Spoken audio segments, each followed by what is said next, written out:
Hey Management 4480, welcome to your next class. You got over quiz 2 and so now it's time to jump back into the textbook. And so today we're going to be talking about chapter 7 part 1, which is about international strategy. So the chapter starts off talking about globalization. And there are really two definitions for globalization.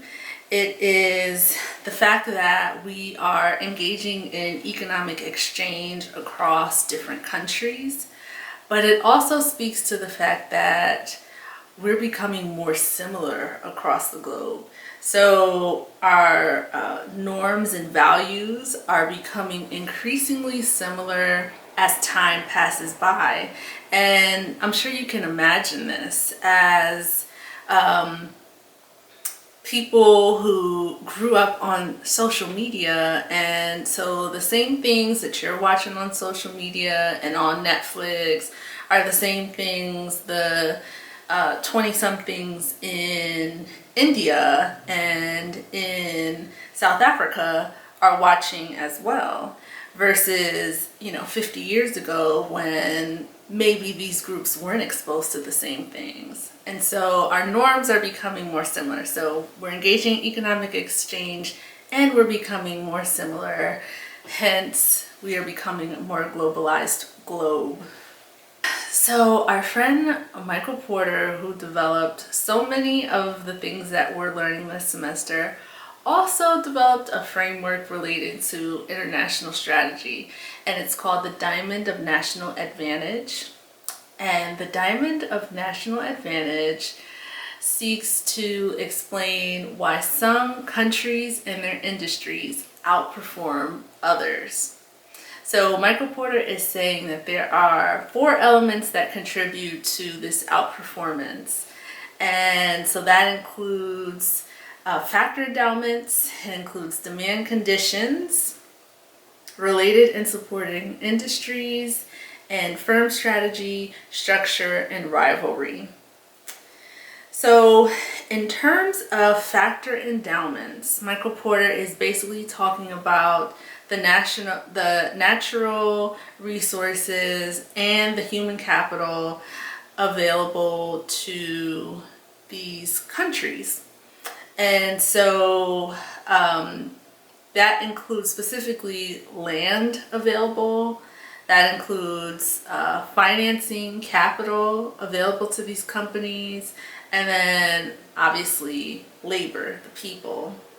And so one example of how factor endowments has helped a country excel is Japan. So Japan doesn't have a lot of land. And so you would think that that would put them at some sort of disadvantage, but what not having a lot of land mass, open land, has forced Japan to do is to be efficient. And so the Japanese are credited with perfecting just-in-time inventory. And so just-in-time inventory means that we are building as the orders come in, such that we don't have this huge inventory waiting to be used. Because if you don't have a lot of land, you don't have a lot of space to have inventory. And so that forced them to just come up with an efficient way to address the lack of space. So demand conditions are the next element that Michael Porter says contributes to a country and its industry outperforming. Demand conditions basically speaks to having really demanding customers who have high standards of what they expect to be sold. And so having customers who have very high standards and high expectations forces the companies serving these customers to constantly innovate and constantly improve and anticipate what's next. And so it just keeps them on their toes. So you can see how companies and industries that are used to high maintenance customers are probably going to outperform those who are used to more laid back, complacent customers. So an example of this would be Denmark. So Danish consumers feel very strongly about the environment, saving the environment, being eco-friendly. So because Danish customers are so invested in the environment, that means Danish companies have been held to a very high standard in this sense. And so Danish companies outperform other companies in other countries in terms of their environmentally friendly products, specifically when it comes to water pollution products. So another factor that helps a country and its industries outperform others is related and supporting industries. And so that just means that there's an advantage in operating in a space where you are near your supplier or you're near a related industry. So if you are able to have easy access to your suppliers, that might mean that you get better prices, that might mean you get better quality. As your supplier innovates and comes up with new ways to create a different output, and which is your input, that helps you. You can work closely with your supplier, and so you have advantages that the companies that also use that supplier but are farther away, they don't have those advantages. And so an example here would be Italy and the leather industry. So Italian leather is very widely used, highly sought after, very valuable. And so obviously the companies in Italy that sell leather products are at an advantage over leather product companies in other countries because of the proximity to the leather suppliers in Italy. So the fourth factor that contributes to national advantage is firm strategy, structure, and rivalry.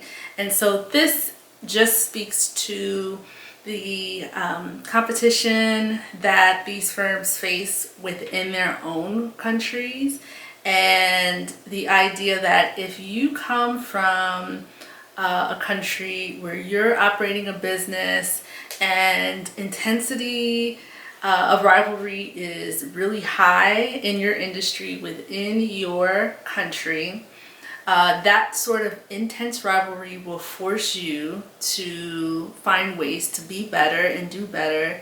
And when you ultimately expand out internationally to other countries, you'll be at an advantage because your home base taught you well, because you had to navigate really high, really intense rivalry. And so you would be able to outperform peers in other countries that didn't come from that intensity of rivalry foundation. And so essentially needing to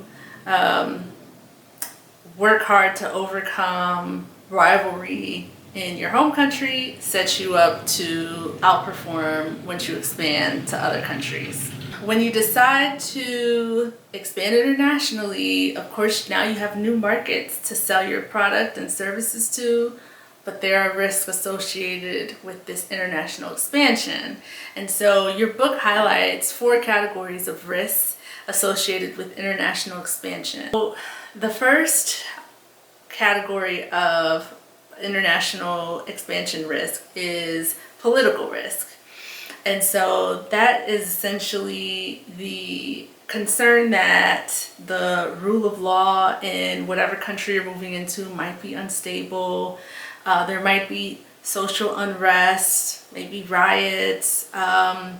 There might be terrorism within that country. And so you'd have to think about, so if I open up an office in this country, and would I feel safe in this space? Would I feel like my property would be destroyed? If my property were destroyed, would there be any recourse? Would I be reimbursed? Or would there be nowhere for me to turn to rebuild or be reimbursed for what I've lost? And so political risk is a concern. We want to consider the political stability of whatever country we're moving into. And then a second category of risk is economic risk. And so that specifically speaks to counterfeiting. And so when we're talking about counterfeiting, we mean basically copying your idea or copying your product. And so an example of this would be if you made, high-end rainwear, so high-end raincoats and rain boots, and you brought it over to another country to sell, but then companies within that country just made a knockoff version of your high-end products. And it's like, well, do you have any recourse there? Can you bring them to court? Or is there nothing you can do in this country? And so that is economic risk. A third category of risk when we expand internationally is currency risk. And so this basically is concerned with fluctuations in the exchange rate for the different currencies and how this might positively, negatively impact you. If there's a lot of fluctuation in this other country, maybe a lot of inflation, that's something we need to take into consideration when we're thinking about where we want to open up our next office. And then the fourth category is management risk. And so this is essentially the risk associated with moving into another culture. So there are different norms that we have. Maybe when it comes to work, we view things differently. We handle meetings differently. We speak different languages. And so all of these things can negatively impact our ability to be successful in this new country, especially if we go into the country unaware of these differences or aware of these differences but not respecting these differences. And then that can impact our outcomes in this country. As we talk about expanding internationally, sometimes instead of opening up a whole new office in another country, it could just mean that we're moving one of our activities or a couple of our activities into another country. So if we moved our operations to another country, but we still did everything else in our US office, that would still be an example of international expansion. And so one